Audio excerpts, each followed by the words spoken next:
यदा लम्बोदरं हन्ति सतां प्रत्युहसम्भवं तदा लम्बे दयालम्बं लम्बोदरपदाम्बुजं शारदा शारदाम्बोजवदनां वदनाम्बुजे सर्वदा सर्वदास्माकं सन्निधिं सन्निधिं प्रिया। नमस्तस्मै भगवते नारदाय महात्मने कामक्रोधविघ्नाः ऋषीणां प्रवराय च। गुरुर्ब्रह्मा गुरुर्विष्णु गुरुर्देवो महेश्वरः गुरुः साक्षात् परं ब्रह्म तस्मै श्री गुरवे नमः। पुंडलीकवरदा हरिविठ्ठल श्री ज्ञानदेव तुकाराम पंढरीनाथ भगवान की जय। जय जय रघुवीर समर्थ मंगलमूर्ती मोरया। हरिपाठाचा 12वा अभंग निरूपणाला घेतलेला आहे.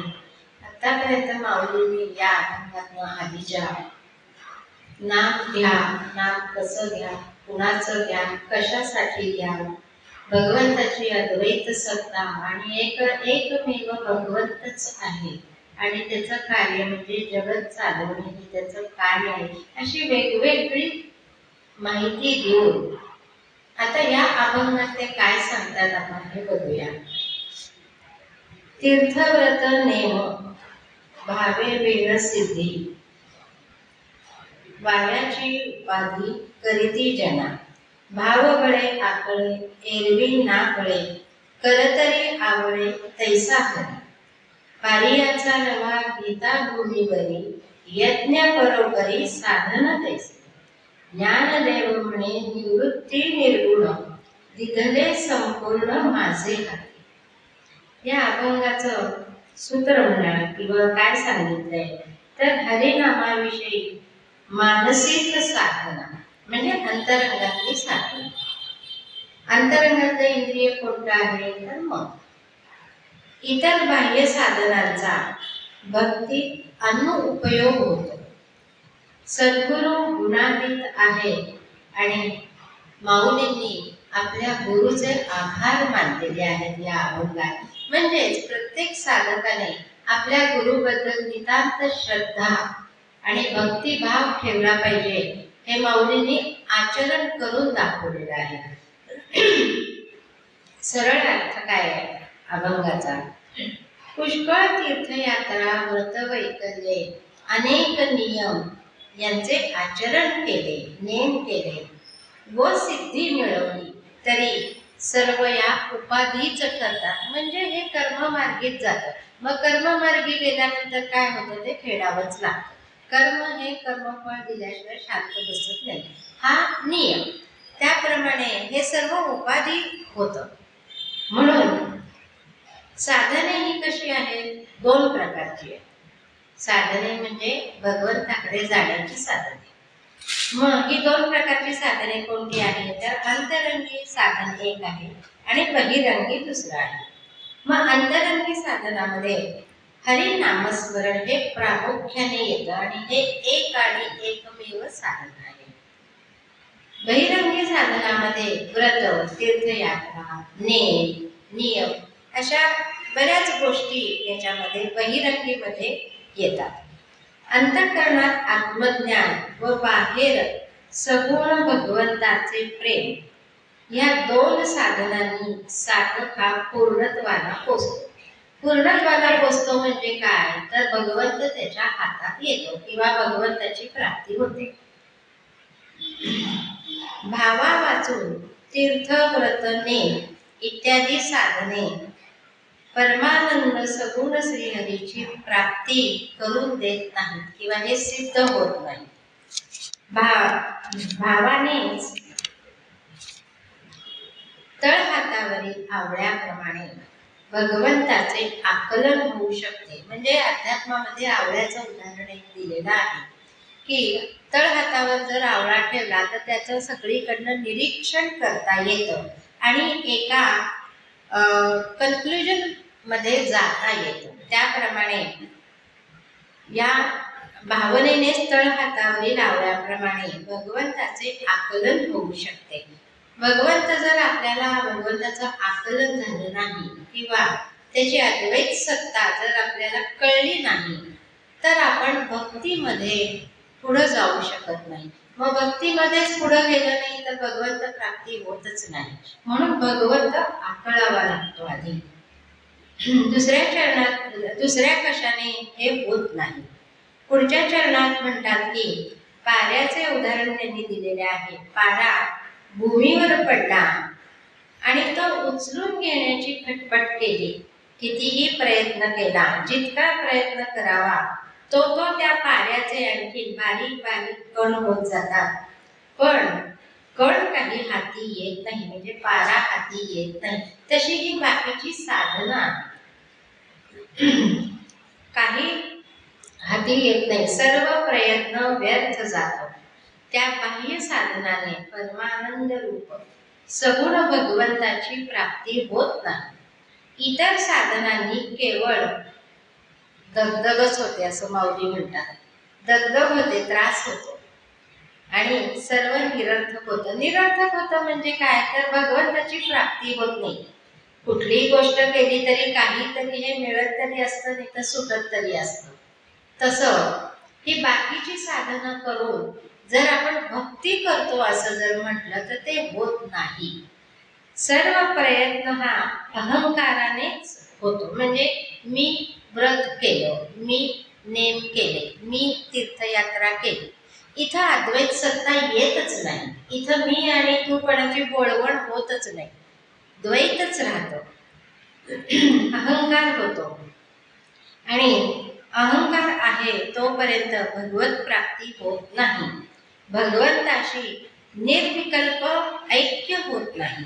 माऊली म्हणतात, ज्यांनी आपले स्नेह संबंध भगवंताच्या ठिकाणी मानून संपूर्ण अहंता ममता समर्पण केली त्यांना तरुण जाण्याकरता माया नदीच शिल्लक राहत नाही. म्हणजे डायरेक्ट भगवंताची प्राप्तीच, आणि संपूर्ण माया नदीच आटते असा भाव ठेवून जर साधना केली तर हे घडू शकतं. म्हणून नाम संकीर्तना वाचून इतर बाकीच्या साधनांचा भक्ती मार्गात काडी मात्र देखील उपयोग नाही. आता आपण म्हणतो भक्ती मार्ग हा इथं महत्वाचा आहे. भक्ती मार्गात ह्याचा उपयोग होत नाही. का उपयोग होत नाही, तर भगवंताची प्राप्ती त्या साधनाने होत नाही. भक्तीचं एकमेव साध्य काय आहे, तर भगवंताची प्राप्ती, हे एकमेव साध्य आहे. मग इतर काही साधना केली तर त्या क्षणापुरती जी काही आपली कामना असेल ती पूर्ण होते आणि ती संपते देखील. म्हणून काय म्हणतात की नाम संकीर्तना वाचून इतर बाकीच्या साधनांचा भक्ती मार्गात काडी मात्र देखील उपयोग होत नाही. माऊली म्हणतात, माझे सद्गुरू, अतिशय नम्र भावे माऊलींच्या आपल्या सद्गुरू बद्दल. आणि ते म्हणतात की निवृत्तीनाथ निर्गुण, माझे सद्गुरू कसे आहेत, तर माझे सद्गुरू श्री निवृत्तीनाथ निर्गुण म्हणजे माया गुणरहित आहेत व त्यांनी संपूर्ण आपल्या स्वरूप स्थिती माझे हाती दिली किंवा तेच संपूर्ण माझ्या हाती आले. मीही त्यांच्या कृपेने त्रिगुण माया रहित झालो. ज्ञानेश्वर माऊली सर्व क्रेडिट आपल्या सद्गुरूंना देतात. मी मायारहित का झालो, तर माझ्यावर माझ्या सद्गुरूंची कृपा झाली. म्हणजे भक्ती मार्गामध्ये सद्गुरू हे आढळ स्थान आहे की त्याच्याशिवाय आपण पुढचा मार्ग आक्रमण करू शकत नाही. म्हणून माऊलींनी सद्गुरूला अतिशय नम्र भावाने इथं त्याचा उल्लेख केलेला आहे की माझे गुरु कोण, निवृत्तीनाथ, म्हणजे जे आपण प्रत्यक्ष शंकराचे अवतार मानतो आणि माऊलींना विष्णूचे अवतार म्हणजे श्रीकृष्णाचा अवतार मानतो. तर त्यांनी सद्गुरूंनी मला त्यांचं स्वरूप समजून दिलं. मी स्वरूप समजून घेतलं नाही, त्यांनी ते समजून दिलं. हा भाव आहे. आपण काय म्हणतो, मी गुरु केला नाही हो, त्यांनी मला शिष्यत्व दिलं, असा भाव पाहिजे. आणि हेच माऊली सांगतात की त्यांनी मला त्यांच्या स्वरूपाचं ज्ञान दिलं आणि मला मायेच्या ह्याच्यातनं पूर्ण बाहेर काढलं आणि परमेश्वराचं आकलन झालं. मग पहिल्या चरणामध्ये गुह्यार्थ लक्षात घेता, तीर्थ व्रत नेम भावे विन सिद्धी वायाची उपाधी कधीसी जना. मग आता असा प्रश्न येतो मनामध्ये की मग तीर्थाटन करायचं नाही का? आता चातुर्मास संपत आला, व्रत वैकल्य करायचीच नाही का? किंवा नेम, आपण चातुर्मासात काहीतरी एक नेम करतो. कोणी एकादशी करणार आहे, कोणी एक वेळेला जेवण करायचा नेम करतो, कोणी नामस्मरणाचा करतो, कोणी तुळशीला पाणी घालण्याचा करतो. अशी बरेच नेम आहे. मग ते करायचेच नाहीत का असं माऊलींना म्हणायचं आहे का? तर तसं म्हणायचं अजिबात नाही. हे तर तुम्ही करा, त्याच्यावर त्यांची आडकाठीच नाहीये. पण ह्यामुळे त्याच गोष्टीत अडकून पडू नका. भगवंत प्राप्ती करता नाम संकीर्तन हेच श्रेष्ठ आहे, हेच फक्त त्यांना सांगायचं आहे. हे करू नका असं त्यांचं अजिबातच म्हणणं नाहीये. आणि मग काय होतं ते केल्याने? तर वाऱ्याची उपाधी कधीसी जना. हे ज्या गोष्टी आहेत, ह्या गोष्टी भक्ती मार्गाकडे नेण्याच्या गोष्टी आहेत. पूर्ण भक्ती मार्ग आहे का? तर नाही. पूर्ण भक्ती मार्ग हे भगवंताचं नामस्मरण हा एकमेवच भक्ती मार्ग आहे. मग हे जर तुम्ही केलं, तीर्थ व्रत नेम, तर काय होईल? तर ती फक्त वायाची उपाधी. मग उपाधी म्हणलं की हा कर्म मार्गाकडे जाणारा भाग होऊ शकतो. म्हणून भक्ती मार्गाकडे जर वळायचं असेल तर भगवंताची अद्वैत सत्ता ही लक्षात घेऊन नाम संकीर्तन करणे हा एकमेव सोपा सुलभ सुटसुटीत मार्ग त्यांनी सांगितलेला आहे. मग माऊली अज्ञानी जनांना उपदेश करतात की तीर्थाटन व्रत नेम ही बाह्य अनुसंधान कितीही केली तरी परमानंद रूप सगुण श्रीहरीची प्राप्ती होत नाही. तर त्याची अद्वैत सत्ता जाणून अत्यंत दृढ श्रद्धेने त्याच्या नामस्मरणाचा मानसिक प्रयत्न केला तर या सर्व खटपटीला यश येईल. नाही तर ती उपाधीच राहील, म्हणजे ते कर्मच होऊन जाईल, फक्त कर्म राहील. ते खटपट म्हणतात माऊली याला. खटपट म्हणजे सायास करावा लागतो या गोष्टीसाठी, सहज सुलभ होत नाही. मग तीर्थाचं जर महत्व इतकं आहे आपल्या संस्कृतीमध्ये, चातुर्मास सुरू झाला होता आणि एक बाई, तिचा नेम होता की चातुर्मास करायचा. काय एक ठराविक नेम तिने केला होता. आणि कार्तिक महिन्यात कार्तिक स्नानाला अतिशय महत्व आहे. मग कार्तिक स्नानाला महत्व म्हणजे काय? तर कार्तिक स्नान म्हणजे काय? तर पंच उषक काल म्हणजे अगदी पहाटे उठायचं आणि आंघोळ करायची, स्नान करायचं.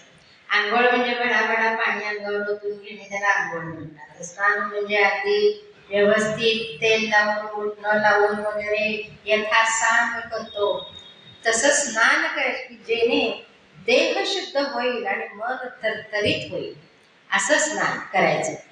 आणि आवळ्याचंही महत्व कार्तिकात जास्त आहे.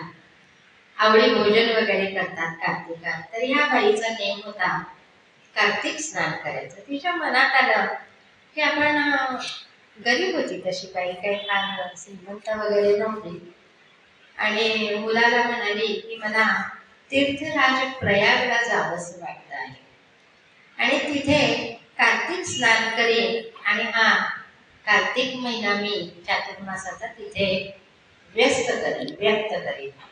असं म्हणल्यानंतर मुलगाही आज्ञा धरत होता. ठीक आहे म्हणाला आई.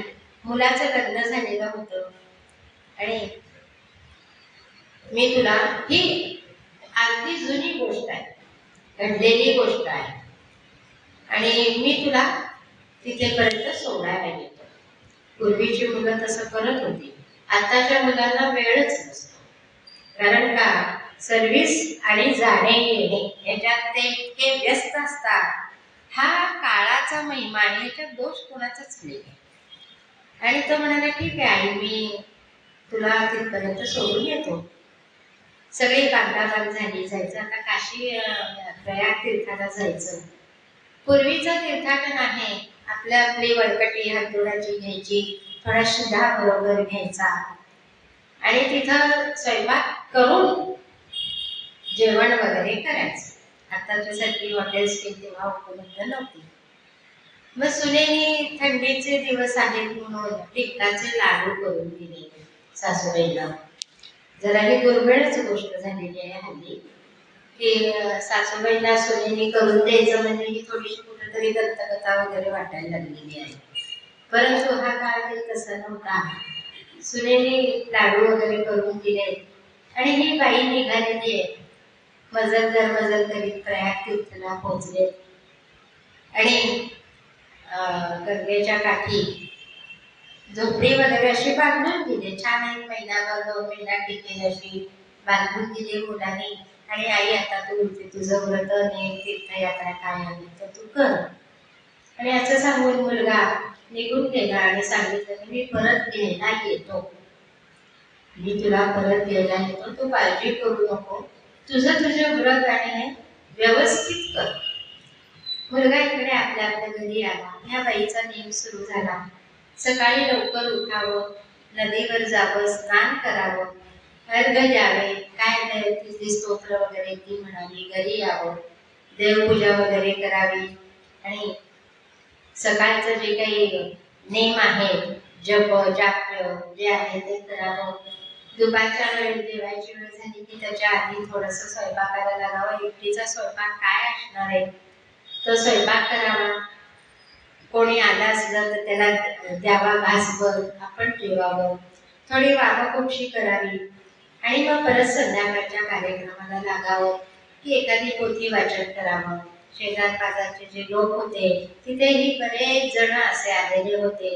तिथं धर्माची चर्चा करावी, अध्यात्माची चर्चा करावी आणि संध्याकाळी आरती वगैरे करून संध्याकाळचं थोडंफार जेवण करून विश्रांती घ्यावी, झोपावं, असा हा तिचा नित्यक्रम चाललेला होता. आणि असं होता होता छान अगदी व्यवस्थित नित्यक्रम चालला. आता कार्तिक महिना संपत आला, जवळजवळ संपल्यासारखा होता ना. आणि 4 दिवस असताना एकदा मध्यरात्री या बाईच्या झोपडीवर टकटक झाली आणि त्यांनी कोण आहे म्हणून विचारलं आणि झोपडीचं कवाड असं असतं ते उघडलं तर एक पुरुष, म्हणजे साधारण 25शीतला वगैरे असा असेल, तो उभा होता आणि म्हणाला, बाई मला भूक लागलेली आहे, तर काही असलं तर देता का? ती बाई म्हणाली, हो ये म्हणाली. आत आल्यावर यथोचित मान सन्मान केला आणि त्या मुलाला पुरुषाला पाणी वगैरे देऊन, आता रात्रीचं काय असणार आहे जेवायला वगैरे, आपल्याकडचा डिंकाचा एक लाडू होता तो त्याला दिला. त्याने तो डिंकाचा लाडू खाल्ला वगैरे, पाणी प्यायला आणि आभार मानले आणि निघाला. जाता जाता झोपडीच्या एका खांबाला त्याने लाथ मारली म्हणा, चुकून लागली म्हणा, काही म्हणा, आणि तो निघून गेला. ही बाई परत आपली झोप लागली तिला. किती भाग्यवान ना. हल्ली प्रश्न असा आहे की जर 4 बायका जमल्या तर म्हणतात की मला आपली रात्रीची झोपच लागत नाही. एक जण म्हणते मी पहिल्यांदी जी झोप लागते ती 3 वाजता वगैरे जागी, मग तिथून पुढे झोपच लागत नाही. एक जण म्हणते मला सुरुवातीला झोप लागत नाही, 3 वाजता झोप लागते. पण ह्या बाईचं तसं नाहीये. ही बाई ते सगळे व्यवहार करून झोपून गेले. नेहमीच्या वेळेला उठली, आपली नित्य कर्म आटपली. असा दुसरा दिवस तसा तिचा जो ठरवला होता तसाच गेला. त्याही दिवशी रात्री झोपडीवरती टकटक झाली आणि कोण आहे म्हणून विचारल्यावर, बाई मला भूक लागली असं सांगितलं. तिने झोपडीचं दार उघडलं. असाच एक 25-26 मुलगा पुरुष होता. तिने आत बोलवलं, त्याचा सन्मान केला, त्यालाही डिंकाचा लाडू दिला, पाणी दिलं, त्यांनी ते घेतलं आणि जाता जाता दुसऱ्या एका खांबाला एक लाथ मारली. लाथ मारली म्हणजे जोरात नाही, पाय लागला म्हणूया आपण, आणि निघून गेला. तिसराही दिवस असाच गेला. तिसऱ्याही दिवशी हाच अनुभव आला त्या बाईला. असाच 25-26 पुरुष आला, भूक लागली म्हणाला. तिने डिंकाचे लाडू होते ते दिला, पाणी वेळी घेऊन तिसऱ्या खांबाला त्याने लाथ मारली आणि निघून गेला. मग ही बाई म्हणते की आज आता आपला कार्तिक महिन्याचा शेवटचा दिवस आहे. व्यवस्थित आपला नेम झालेला आहे. चौथ्या दिवशी असंच झालं आणि दार वाजवल्यावर, कोणी विचारल्यावर, बाई मला भूक लागली म्हणल्यावर तिने दार उघडलं. त्या माणसाला आत घेतलं, लाडू वगैरे डिंकाचा दिला आणि पाणी वगैरे दिल्यानंतर ती म्हणाली, मी विचार केला तिने, आज चौथा दिवस आहे. शेवटी तिने त्या पुरुषाला विचारलं, तुमचं नाव काय आहे? त्यावर तो म्हणाला की ह्याच्या आधीचे जे मुलं येऊन गेली ती मुलं म्हणजे एकाचं नाव श्रावण, एकाचं नाव भाद्रपद आणि एकाचं नाव अश्विन, आणि मी आलेलो आहे तो कार्तिक आलेलो. हे महिने पुरुष रूप घेऊन त्या बाईच्या इथं आलेले आहेत. तिला धन्यता वाटली की ज्या कार्तिक महिन्याचा नेम केला होता, जे कार्तिकाचं स्नान प्रयाग तीर्थाला करायचं ठरवलं होतं, त्याचंच तर हे फळ आहे. कार्तिक महिना आज सजीव होऊन आला आहे. खूप धन्यता वाटली, नमस्कार केला आणि हा कार्तिक महिना निघून गेला. त्याने सुद्धा एका चौथ्या खांबाला लाथ मारली आणि निघून गेला. ही बाई झोपली. सकाळी उठायचं, नित्य नेमाप्रमाणे उठली. बघते तर काय, सगळी झोपडी सुवर्णमय झालेली होती. त्या प्रत्येक महिन्याने चातुर्मासाचं फळ दिलेलं होतं. ही ज्या खांबाला लाथ मारली तो खांब सोन्याचा, त्याच्या आजूबाजूचा खांब सोन्याचा, आणि कार्तिक महिन्याने तर आशीर्वाद दिलेला होता. त्यामुळं सगळी झोपडी सुवर्णमय झाली. आणि ठरल्याप्रमाणे तिचा मुलगा तिला न्यायला आला. न्यायला आल्यानंतर त्यांनी बघितलं, त्याला ओळखूच आले. नेहमी जाताना झोपडी वेगळी बांधलेली होती, पण जागा तर तीच आहे. अशा विचारात असताना त्याची आई बाहेर आली आणि मग त्यांनी आईला विचारलं की काय, हे कसं काय झालं. आईने सर्व हकीकत सांगितली. नेता येईल तेवढं त्यातलं सोनं घेतलं, फळ मिळालं होतं. व्रत, नेम, तीर्थाटन याचं फळ मिळालं होतं, घेतलं. आणि मुलाला खूप आनंद झाला. गरिबी होती हो. आज सोनं एवढं मिळालं म्हणजे किती कोट्याधीश झालं ना आपण. आज काय भाव आहे सोन्याचा आता बघायला गेलं तर. साध्या माणसाला अर्धा ग्राम घ्यायचं म्हटलं तरी जीवावर येत आहे. 80,000 काय काय आकडे सुद्धा फार विचित्र वाटायला लागतात. आणि एवढं सुवर्ण घेऊन मुलाला खूप आनंद झाला. मुलाने तिथल्या तिथं बँड बाजाची सोय केली आणि वाजत गाजत आपल्या आईला तो आपल्या इकडे घेऊन आला घरी. काय वाजतंय म्हणून सून बाहेर आली. बघते तर आपला नवरा नाचतोय, सासूलाही पालखीत बसलेले आहेत.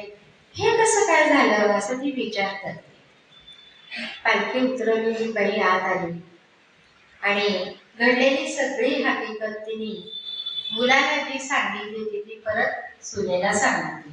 सुनेला खूप आनंद झाला. पहिला विचार मनामध्ये काय आला, हीच गोष्ट आता आपण आईला सांगायची की असं असं तिथं गेल्यावर असं असं तुला अनुभव येईल. त्यावेळेला तू डिंकाचा लाडू आणि पाणी वगैरे देऊन त्या माणसांना जेवायला घालायचं, म्हणजे तुला सुद्धा सोनं वगैरे असं भरपूर मिळेल.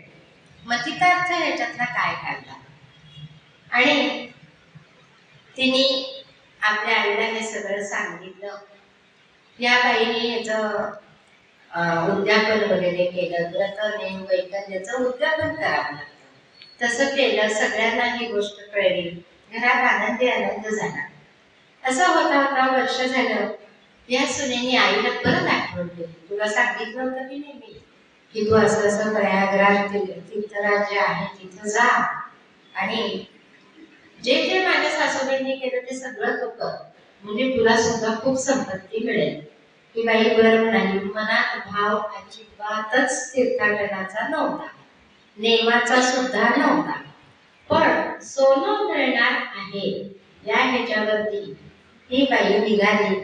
जावई साधा भोळा होता, त्यांनीही तिला आपल्या आईला जशी झोपडी बांधून दिली तशीच तिलाही बांधून दिली आणि परत तुम्हाला घ्यायला येतो बरं का असं सांगून हा मुलगा या बाईचा घरी आला.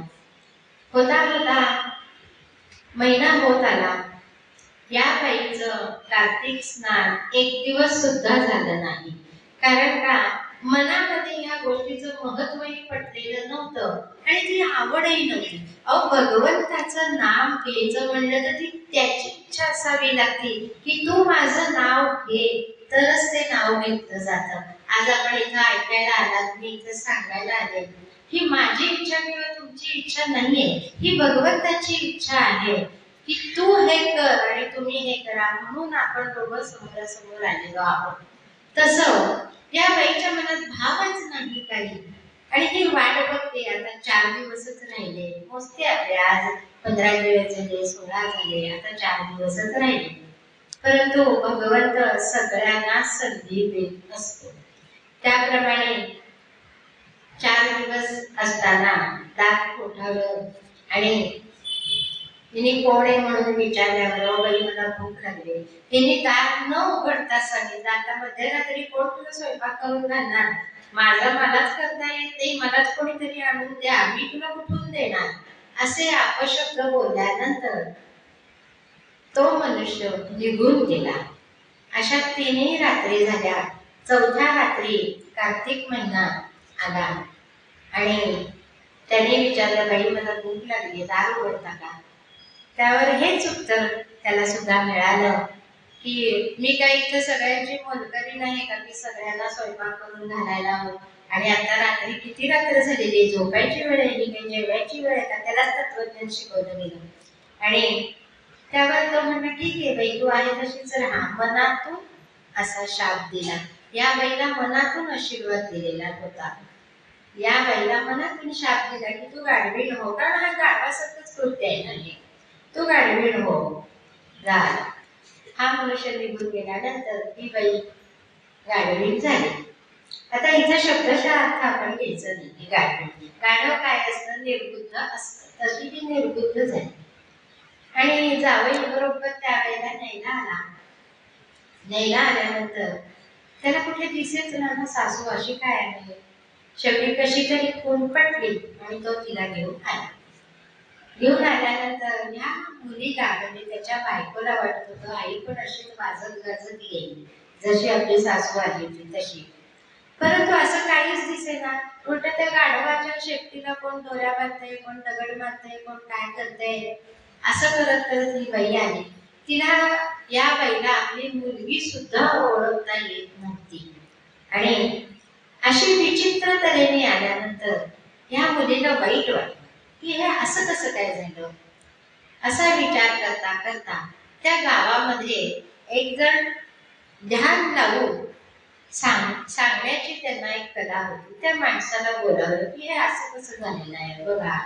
तर त्या माणसाने सांगितलं की ह्या खरोखरच तुमच्या आई आहेत आणि यांनी असं असं केलेलं होतं, म्हणून त्याचा परिणाम म्हणून असं झालेलं आहे. खूप वाईट वाटलं, खूप वाईट वाटलं. काय करायचं काय करायचं. मुलगी म्हणायला लागली आपण असं मनात करायलाच नको, आईला सांगायलाच नको. तर असं होता होता चातुर्मास आला. ही बाई निर्बुद्धासारखीच वागत होती. चातुर्मास आला. या सासूने नेम केला होता चातुर्मासाचा की तिथल्याच गंगेवरती ज्या ठिकाणी राहत होती तिथेच, त्या गावाचं नाव शिलाघाट आहे, तिथे त्या गंगेवरती जाऊन स्नान करायचं, कार्तिक स्नान करायचं यायचं. तर ती येताना पाणी घेऊन येत असे गंगेचं आणि ह्या गाडीवर म्हणजे थोडक्यात निर्बुद्ध बाईवरती शिंपडत असे. असं होता होता कार्तिक महिना पूर्ण झाला आणि ही बाई जी गाढवीण झाली होती ती पूर्ववत झाली. मुलीला खूप आनंद झाला की आई आता पहिल्यासारखी झाली. खूप आनंद झाला, सगळीकडेच आनंदी आनंद झाला. असं हे कार्तिक स्नानाचं महत्व आहे, असं हे तीर्थाटनाचं महत्व आहे, नेमाचं महत्व आहे, व्रताचं महत्व आहे. या गोष्टीतून असं कळतं की ह्याच्यातनं संपत्ती मिळाली, संपत्ती मिळाली, क्षणिक आनंद मिळाला, संपत्ती मिळाली म्हणून. परंतु परमेश्वर प्राप्ती झाली का तर नाही झाली. हेच माऊलींना पहिल्या चरणात सांगायचे की ती उपाधीच होऊन राहते. मग नामस्मरण हे एक असं साधन आहे की ते साधन पण आहे आणि साध्य पण आहे, ते भक्ती पण आहे आणि परमेश्वर पण आहे. म्हणून नामस्मरणाचं महत्व हरिपाठात सांगितले आहे. आता काय आहे, काही वेळेला कथा सांगितली की माणसाला बरं वाटतं, उपदेश नको वाटतो. हे माणसाचं स्वाभाविक स्वभाव आहे म्हणजे असा. मग काही वेळेला काय होतं, कथेमध्ये ना झोप लागते, झोप यायला लागते. तर एक कथे कधी होते, कीर्तन करत असत आणि कीर्तन करताना छान कीर्तन करायचे, अगदी आवाज मोठा भारदस्त छान होता. कीर्तनाला एक म्हातारे बुवा वृद्ध आणि त्यांचा नातू त्यांना हाताला धरून आणत असत आणि कीर्तन सुरू अशी पंचपदी झाली की हे वृद्ध झोपायचे आणि कीर्तन संपल्यानंतरच उठायचे. तर पहिल्या रांगेत बसायचे आहे. या कीर्तन करायला थोडा राग येतो, काय करावं काय करावं, महिना महिना कीर्तन चालायची ना. त्याने त्या नातवाला बोलवलं, काय रे तुझ्या आजोबा आहेत कधी? हो, मी त्यांना घेऊन येतो. मग मी तुला एक गोष्ट सांगतो, तू काय करायचं, आजोबा झोपायला लागले की तू त्यांना एक चिमटा काढायचा, म्हणजे आजोबा जागे होते.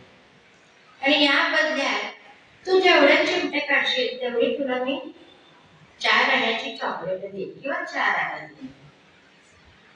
बरं म्हणाला तो. 4 आणे म्हणजे त्या काळी खूप होते ना 4 आणे. अहो कीर्तनकाराच्या आरतीमध्ये सुद्धा 10 पैसे 4 आणे टाकत होते, तर या मुलाला 4 आणे मिळणार होते. ठीक आहे म्हणाला. दुसऱ्या दिवशी आजोबा नातू आले, पहिल्या रांगेत बसले.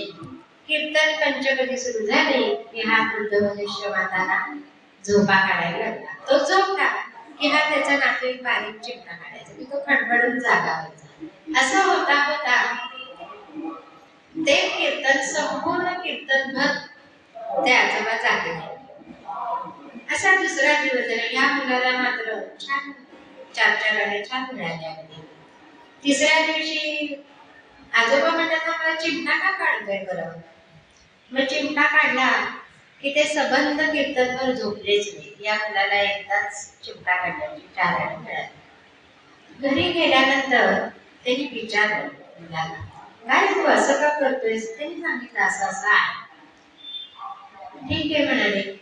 दुसऱ्या दिवशी आले, पंचपदी सुरू झाली आणि आजोबा झोपले. आजोबा झोपले म्हटल्यानंतर ह्या कीर्तनकाराला आश्चर्य वाटलं, मी याला एवढे म्हणल्याप्रमाणे ठरवल्याप्रमाणे पैसे देतोय आणि हा चिमटा काढत नाहीये आजोबांना. आजोबा झोपलेलीच आहे. पूर्ण कीर्तनभर आजोबा झोपले आणि शेवटी या कीर्तनकाराला राहवेना. त्याने त्या मुलाला बोलवलं आणि विचारलं, का रे मी तर ठरवल्याप्रमाणे तुला पैसे देतोय तरी तू आजोबांना का बरं चिमटा काढला नाहीस? त्यावेळेला तो मुलगा म्हणाला की तुम्ही मला 4 आणेच देत होता, आजोबा मला 8 आणे देत, त्यामुळे मी त्यांना ओळखू शकत नाही. म्हणून हा एक विनोदाचा भाग सांगितला, म्हणजे आपल्याला उपदेश आणि असं कोणी काही सांगायला लागलं की आपल्याला झोप यायला. मग माऊलीनं तर अखंड हरिपाठात उपदेशच केलेला आहे. परंतु हरिपाठ एवढा गडीवाळ आहे ना की कंटाळा येत नाही, तो झोप येत नाही, कंटाळा नाही येत. असो, विनोदाचा भाग सोडूया आणि पुढच्या चरणाकडे आपण जाऊ.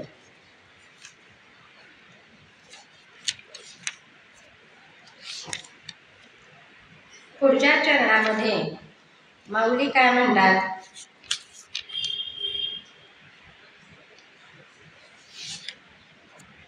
भाव बळे आकळे एरवी नाकळे करतरी आवळे तैसा हरी. भगवंत हा भावानीच आकळतो म्हणजे कळतो, नाहीतर तो कळत नाही. आवळा तळ हातावर ठेवल्यावर जसं निरीक्षण चारीकडनं करून म्हणजे त्याचा रंग, ताजेपणा, त्याचे गुण हे सगळं निरीक्षण तळ हातावर ठेवल्यासारखं तसा भगवंतात भाव असल्यावर तसा आपल्याला कळतो.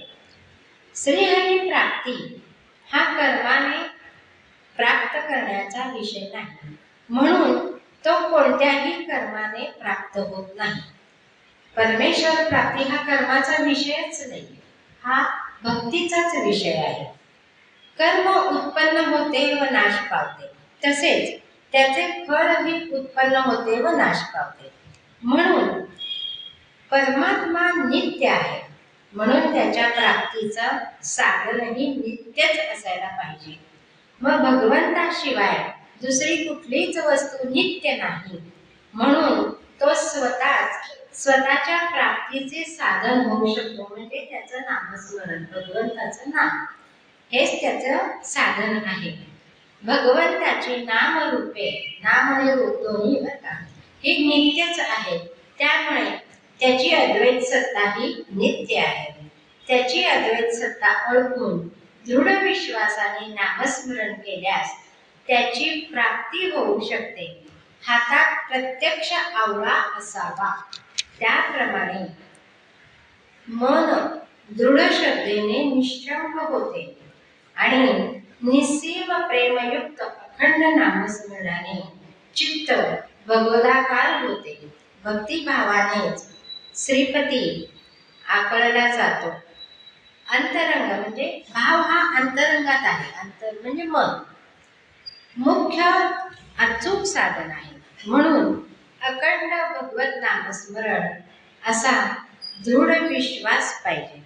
म्हणून गीतेमध्ये भगवान म्हणतात प्रत्यक्षागमम, प्रत्यक्ष आहे. मग प्रत्यक्ष भावो लागे तैसे पैसाची ऐसे सुलभ आणि सोपारे.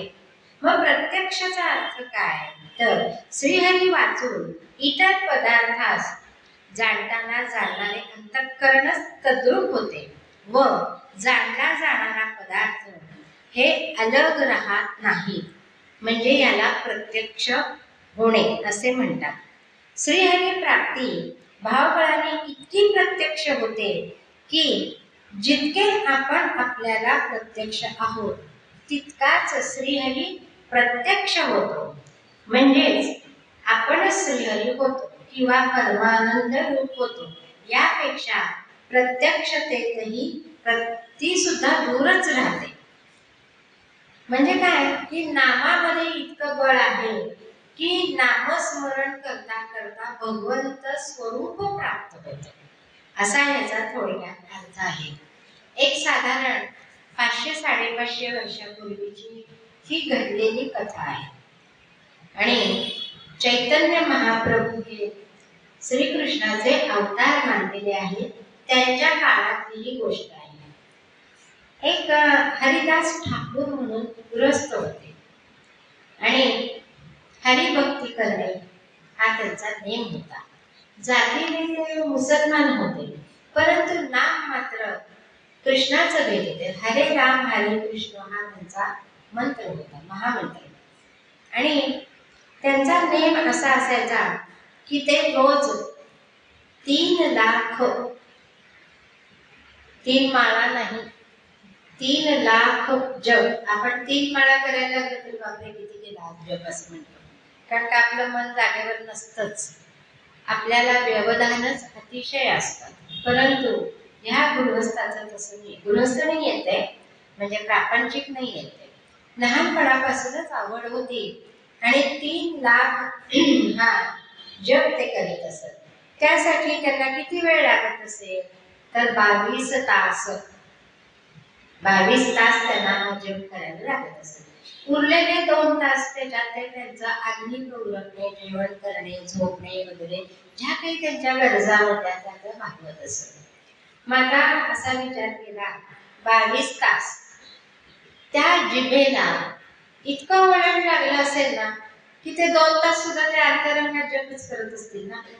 सतत जप. अहो साधं पूर्वीच्या बायका गवले करायला लागल्या तर गवले करून झाल्यानंतर सुद्धा उठल्यावर हात असा व्हायचा त्यांचा.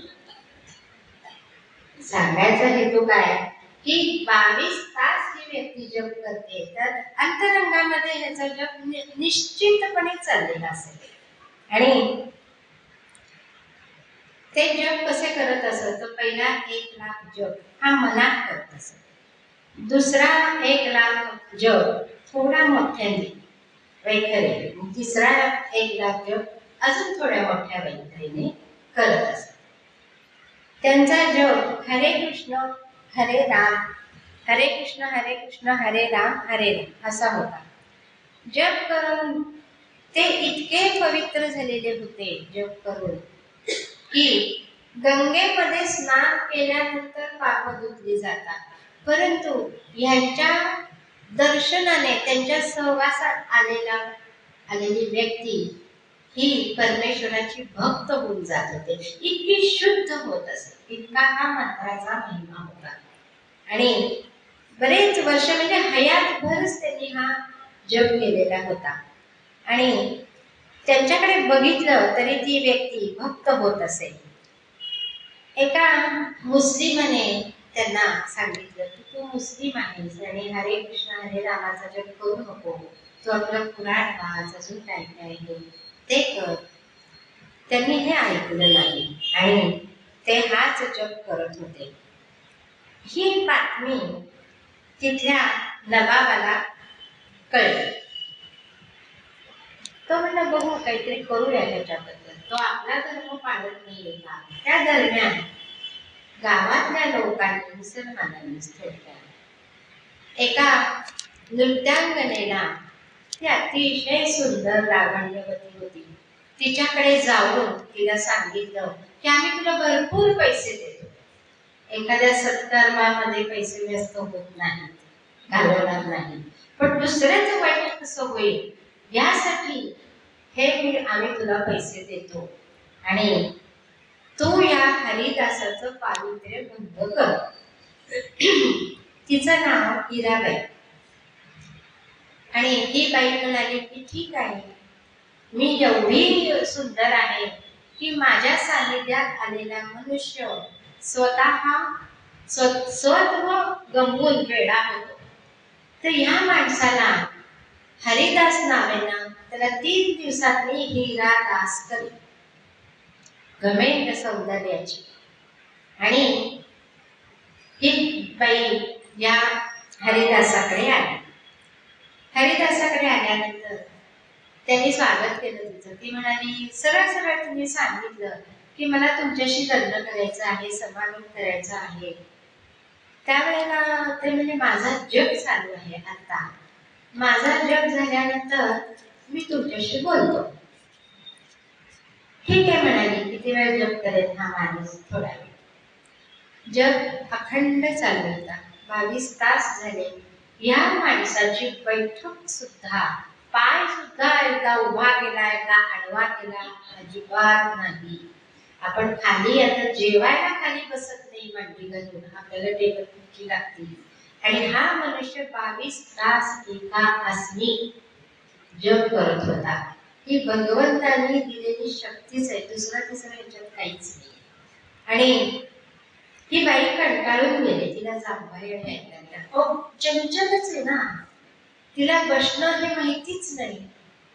त्या हरिदासापुढं आविर्भाव करते, सगळं करते, काहीही उपयोग झाला नाही. आणि कंटाळली ती, झोप लागली. यांचं आपलं 22 तासाचं साधन झालं. कुठले आपलं जे काही दिनचर्या त्यांची ठरलेली होती 2 तासात करायची. आपल्या शरीराचं गणित असंच आहे की एकदा आपण मनाने ठरवलं आज आपल्याला 5:30 वाजता सकाळी उठायचं आहे, हे निक्षून सांगितल्यानंतर आपल्याला सुद्धा जाग येते. हे शरीराचं घड्याळ आहे. तसं ह्या हरिदासांना कळायचं आपली साधना झालेली आहे आणि आता उठून त्याचा राहिलेला भाग ते करत होते. परत नामसाधनेला बसले. 2 दिवस पूर्ण गेले. तिसऱ्या दिवशी परिणाम असा झाला की त्याची महतीच तशी होती की नुसतं बघितलं तरी भक्त होत होते.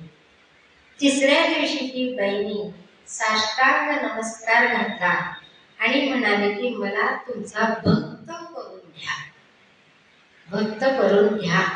विनवणी केलेली आहे. हरिदासांनी तिच्या डोक्यावर हात ठेवलेला आहे आणि ही हिराबाई हरिभक्त झालेली आहे. तिथून ती निघून गेलेली आहे. ह्यांची दिनचर्या चालूच आहे. नवाबाला ही गोष्ट कळली की इथं काहीही परिणाम झाला नाही. त्यांना दरबारात बोलवून घेतलं. त्यांना लोकांनी उचलून आणलं. साधना चालूच होती आणि त्यांनी सांगितलं की तू पुराण वाच, आपले जे इतर साधना आहेत ती तू कर, पण तू हा जो जप करतोय हरे कृष्ण हरे रामाचा तो करायचा नाही, तुला ही बंदी आहे. त्यावेळेला ते म्हणले मी तुमचं पुराण आणि हे जे ते वाचीन म्हणाले, पण मी हे नाम सोडणार नाही. हा माझा नेम झाल्यानंतर मी ते वाचणार. नवाबाला राग आहे की मी सांगते आणि आपला धर्म आहे, म्हणून त्यांनी शिक्षा फरमावली. शिक्षा त्याला सांगितली की किती तास हरिनाथ जप करत होते? 22 तास. ह्याच्या तोंडून निघालं ह्याला 22 बाजारपेठेमध्ये नेऊन फटके मारा, आसुराचे फटके मारा. हरिदासांवरती काही परिणाम झाला नाही. त्यांना नेलं. पहिल्या बाजारपेठेत नेल्यावरती जल्लादांनी भरपूर पिटाई केली, भरपूर मारलं, फटके मारले आसुराचे, रक्तबंबाळ झाले. असं करता करता 21व्या बाजारपेठेत आले.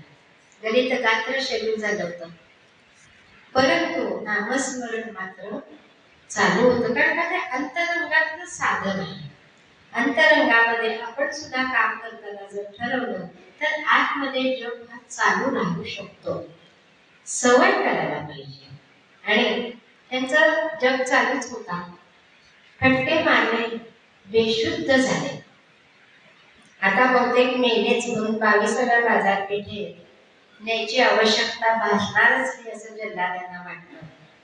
आणि एक घटना घडली की ते जिथं बेशुद्ध पडले होते त्याच रस्त्याने चैतन्य महाप्रभू येत होते. चैतन्य महाप्रभूंनी बघितलं, धावत धावत आलेले आहेत. माहिती आहे भक्त कसा आहे.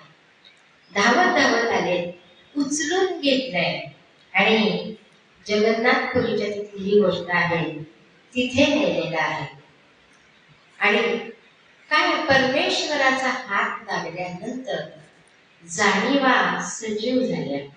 बघितलं एकदा चैतन्य महाप्रभूंच्याकडे, खूप आनंद वाटला. भगवंताची प्राप्ती झाली, भगवंत हातात आले आणि चैतन्य आलं शरीरामध्ये. जखमी झालेले होते. तिथंच महाप्रभूंनी त्यांना एका झाडाच्या तिथे ठेवलं आणि भगवंताने या हरिदासाची मामाचार्य असं यांचं नाव आहे, त्यांची सेवा केली भगवंताने. कारण का देव कसा आहे, भक्ता आधीन देव आहे. जो खरा भक्त आहे त्याच्या आधीन देव आहे. आणि त्यांनी काय करावं, चैतन्य महाप्रभूंनी जगन्नाथाच्या मंदिरात जावं.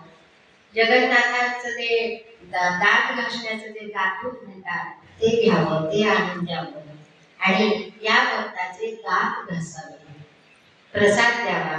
असं होता होता खूप मनाला समाधान झालं रामाचार्यांना आणि देह विसर्जन केला. मेले नाही तर देह विसर्जन केला. भगवंताच्या सानिध्यात भगवंताची प्राप्ती झाली. म्हणजे काही इच्छाच राहिली नाही. भगवंत एकदा मिळाल्यानंतर असीम आनंद जो म्हणतो ना तो मिळाला. हा आनंद अनिर्वचनीय आहे. जसं ह्याच्यात सांगितलेलं आहे की आनंद, किती आनंद झाला त्याचं प्रमाण सांगता येत नाही. तसा याला खूप आनंद झाला, अनिर्वचनीय. आणि देह विसर्जन झाला. ह्या चैतन्य महाप्रभूंनी हा देह घेतला, अत्यानंदाने नाच केलेला आहे, नृत्य केलेला आहे की हा भक्त श्रेष्ठ भक्त आहे. जी साधना वयाच्या 5व्या वर्षापासून सुरू झालेली होती ती जवळजवळ हे तरुण अवस्था ओलांडून गेलेले होते आणि नृत्य केलेले आहे. आणि त्यांनी हा भगवत या भक्ताचा देह समुद्रामध्ये अर्पण केलेला आहे, टाकला नाही, अर्पण केलेला आहे. आणि तिथे महाप्रभूंनी सांगितलेले आहे की ह्या समुद्राला ह्या नामाचार्याकडे हरिदास ठाकूर जे आहे त्यांच्या देह अर्पणामुळे हे तीर्थ बनेल, हा समुद्र तीर्थ बनेल. इतका नामाचा महिमा आहे की हे नाम घेतल्यामुळे दुसरे जण येऊन त्या तीर्थात स्नान करून पुण्य प्राप्त करून जातील, इतका हा नामाचा महिमा आहे. आणि हेच आपल्याला माऊली नामाचं महत्व सांगताना काय सांगतात की भाव बळे आकळे एरवी नाकळे करतरी आवळे तैसा हरी. त्यांनी आवळ्याला जसं बघून हा आवळा आहे नासा असा आहे असं जे आकलन झालं, तसं या ठाकूरांना भगवंत कसा आहे हे नामस्मरणामुळे आकलन झालेलं होतं आणि प्राप्ती पण झाली त्याची की चैतन्य महाप्रभू तिथे आलेले आहेत.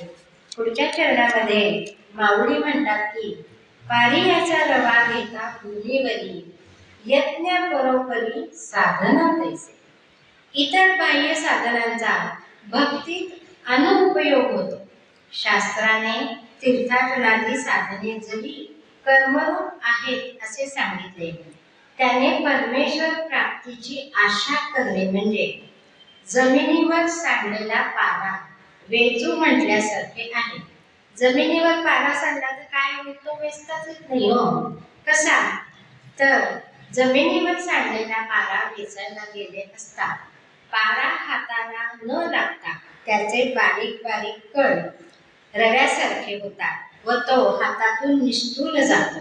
त्याप्रमाणेच नामस्मरण न करता इतर साधने केली असता अशी स्थिती होते. बाह्य साधने अहंकाराशिवाय होऊ शकत नाही. अहंकार आहे तिथं. मी चातुर्मास केला, मी तीर्थाटन केलं, हा मीचा नंतर एवढा अहंकार होतो. इतक्या बढाया भक्तीमध्ये जे काही व्रत वैकल्य केले ना त्याचे इतके बोलायला नसते की इतकं सांगितलं जातं की मी हा तिथं पहिल्यांदा येतो. वाक्याची सुरुवात करताना सुद्धा मी ना 16 वर्ष प्रदक्षिणा घातलेल्या, मी ना अमुक केले, हा मी जो आहे तो वाक्याच्या आधी पहिला येतो. मग इथं द्वैत साधना, इथं अद्वैत भाव येतच नाही. म्हणून बाह्य साधने अहंकाराशिवाय होऊ शकत नाही. जोपर्यंत कर्तृत्व व अहंकार आहे तोपर्यंत भक्ती घडतच नाही, ते कर्मच राहतं. आणि कर्माचा नियम काय आहे, फळ दिल्याशिवाय ते शांत होतच नाही. मग आता जर टाळलं तर पुढचा जन्म घ्यावा लागतो ते फळ भोगण्यासाठी. म्हणून भक्ती ही श्रेष्ठ आहे. भक्ती वाचून सगुण श्रीहरीची प्राप्ती होत नाही. श्रीहरी नामाखेरीज इतर साधन साध्य जे असते ते प्राप्त झाल्यावर बंद पडते. म्हणजे कामिक साधना आपण ह्याच्या आधीही बघितलेले आहे की चातुर्मासाचं जर पूर्वीचं पुस्तक काढलं तर कहाण्या आहेत, व्रत आहेत, नियम आहेत. त्याच्यात प्रामुख्याने या गोष्टी आहेत की संततीसाठी अमुक करा, संपत्तीसाठी अमुक करा. तो फळ मिळतच की त्याचं, पण ते फळ मिळाल्यानंतर ते साधन परत केलं जात नाही, तर ते साधन तिथं बंद पडतं. म्हणून पण साध्य प्राप्त झाल्यावरही पुढे अखंड नामस्मरण हे चालूच राहतं. म्हणून नामस्मरणाचं महत्व माऊली सांगतात. तुकाराम महाराज काय म्हणतात, माझी मजल झाली अनावर वाचा, छंद या नामाचा घेतला असेल. एकदा छंद लागला ना, आपल्याला छंद कुठल्याही एखाद्या कलेचा लागतो, अभिनयाचा लागतो, नृत्याचा लागतो. छंद लागला की सतत मन तिकडे धावत राहतं सतत.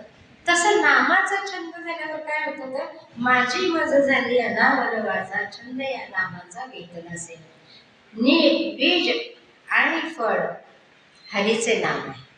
हरीचं नाम बीज पण आहे आणि त्याचं फळ पण आहे. म्हणजे सुरुवात पण आहे आणि अंत पण आहे, साधन पण आहे आणि साध्य पण तेच आहे. नामस्मरण हे प्रथम साधन असले तरी शेवटी तेच साध्य आहे. भाव बळे आकडे म्हणजे वृक्षाचेही पान हाले ज्याचे सत्ता, राहिली अहंता मग कुठे. हे ज्याला कळलं की नाही, वृक्षाचं पान झाडाचं पान सुद्धा त्याच्या सत्तेशिवाय हलू शकत नाही. आता निर्बुद्ध लोक म्हणतात वारा तर हलवतो, तो कुठे येतो हलवायला? वारा कुठून आला? जर खोल गेलं तर त्या बीजापर्यंत म्हणजे सगुण श्रीहरीपर्यंतच जातो विषय. तुका म्हणे विठो भरला समाही, अंतरंगात आणि बाह्यरंगी सुद्धा विठ्ठलच भरलेला आहे. श्रीहरीच्या अद्वैत सत्तेवर दृढ विश्वास ठेवून दीनपणाने नामस्मरण कसं करायला पाहिजे? दीनपणाने करायला पाहिजे. दीनपणा म्हणजे काय? गरीबपणा म्हणजे संपत्तीने गरीब नव्हे, की तूच श्रेष्ठ आहेस, तूच एकमेव आहेस, तूच जगाचा आधार आहेस, मला जन्म देणाराही तूच आहेस, जीवन देणारा तूच आहेस, मरण देणाराही तूच आहेस. हा दीन भाव त्याने नामस्मरण केल्यास अहंता उठण्यास अवकाशच राहत नाही. अहंता उठण्यास म्हणजे नाहीशी होण्यास. भाव बळे आकडेचा अर्थ हा असा आहे, अहंता जायला पाहिजे. पुढच्या चरणात माऊली म्हणतात, ज्ञानदेव म्हणे निवृत्ती निर्गुण, दिधले संपूर्ण माझे हाती. सगळं क्रेडिट सद्गुरूला दिलेलं आहे. मला जे आकलन झालं, मला जो भगवंत कळला, हा सगळा माझ्या सद्गुरूंनी कृपा केल्यामुळेच कळला आहे. माझे सद्गुरू कसे वर्णन करतात की ते निवृत्ती निर्गुण, माया म्हणजे सोडून पुढे गेलेले आहेत, गुणातीत आहेत. म्हणजेच काय? सत्व रज तम या माया गुणांच्या पार आहेत ते. म्हणजे हा मोठेपणा दिलेला आहे सद्गुरूला, स्वतःकडे दीनपणा घेतलेला आहे की माझे सद्गुरूच मोठे आहेत. आणि सद्गुरू गुणातीत आहे व सद्गुरू कृपेचे त्यांनी आभार मानले. आभार मानले म्हणजे पुष्पगुच्छ वगैरे देऊन आभार मानायचे काही नाही. आभार मानले म्हणजे काय? त्यांना श्रेष्ठत्व दिलेलं आहे आणि त्यांची कृपा झाली म्हणून मी आज आहे, हे आभार मानले. माऊली म्हणतात, माझे सद्गुरू निवृत्तीनाथ निर्गुण, रजसत्वतम या माया गुण रहित आहे आणि सगुण पूर्ण उपाधी रहित आहे. या लागी वस्तुप्रभा वस्तूची पावे शोभा, जात असे लाभा वस्तूची या. परब्रह्म वस्तू, वस्तू म्हटलेलं आहे परब्रह्माला, म्हणजे वस धातू आहे इथे वस्तू म्हटले. परब्रह्म वस्तू आपल्या आनंदाने आनंद भोगण्याकरता सगुण साकार होते, म्हणून सगुण रूप मिथ्या नाही, म्हणून नाम रूपे मिथ्या नाही. म्हणून माऊली म्हणते, माझे सद्गुरू निवृत्तीनाथ देखील पूर्ण ब्रह्मस्वरूप आहे, सगुण साकार रूपानेच पूर्ण निरुपाधिक परमानंद स्वरूप असे आहे. व त्यांनी आपल्याला म्हणजे निवृत्तीनाथांनी त्यांना स्वतःला माझे हाती दिले, म्हणजे ज्ञानेश्वरांच्या हाती दिले. आणि ते दिल्यावर काय होतं तर म्हणजे मलाही पूर्ण चिदानंद करून घेतले, पूर्ण आनंद दिलेला आहे. भक्ती हे आनंदाचंच रूप आहे आणि भक्तीमध्ये फक्त आनंदच मिळतो, तिथे दुःखाला अजिबात जागा नाही. म्हणून माऊली म्हणतात की परमानंद स्वरूप अशा सद्गुरूंनी त्यांनी आपल्याला माझे हाती दिले, म्हणजे मलाही पूर्ण चिदानंद रूप दिलेले आहे. ब्रह्मज्ञानाच्या योगाने सच्चिदानंदाचा त्रिविधपणा जाऊन एक सच्चिदानंद सच्चित आनंदासारखा प्रत्यय येत नाही. त्यात सच्चित ही दोन अंशाची प्रतीती राहते. सच्चित हे कर्माकडे जाऊ शकतं, पण आनंद हा भक्तीतच जातो. फक्त हा कर्माकडे जात नाही, भक्तीत जातो. ही दोन अंशाची प्रतीती राहते व नामस्मरणाने प्रेमरूप भक्तीने आनंदांश प्रधान होऊन त्यात सच्चित आनंदाचा एक प्रत्यय येतो. असा प्रत्यय निवृत्तीनाथांनी मला दिला, असे माऊलींचे म्हणणे आहे. अतिशय दीनपणाने, प्रेमळपणे हा भाव आपण मनात ठेवल्यानंतर आपले अष्टसात्विक भाव निश्चितपणे जागृत होतात. इतका माऊलींचं सांगणं कळवळ्याचं आहे की हा असा मला दिला, हे माऊलींचं म्हणणं आहे. ज्याप्रमाणे पाणीच गोठते व बर्फ म्हणते, त्याप्रमाणे साकार परमात्मा घन म्हणजे गोठलेले पूर्ण ब्रह्म होय. एवढा थोर लाभ ज्या सद्गुरूंनी निवृत्तीनाथांनी करून दिला, त्याचे उपकार कशानेही फिटणार नाही. म्हणून जन्मोजन्मी निस्सीम प्रेमरूप भक्ती करावी, असे शेवटी श्री ज्ञानेश्वर महाराज हरिपाठातून साधकाला, नामधारकाला सांगतात. ज्ञानदेव म्हणे निवृत्ती निर्गुण, दिले संपूर्ण माझे हाती. झालेली प्रवचन सेवा सद्गुरूच्या चरणी अर्पित करते आणि माझ्या वाणीला मी विराम देते. सदा सर्वदा योग तुझा घडावा, तुझे कारुणी देह माझा पडावा. लेशु नको रघुनायका मागणी. जय जय रघुवीर समर्थ.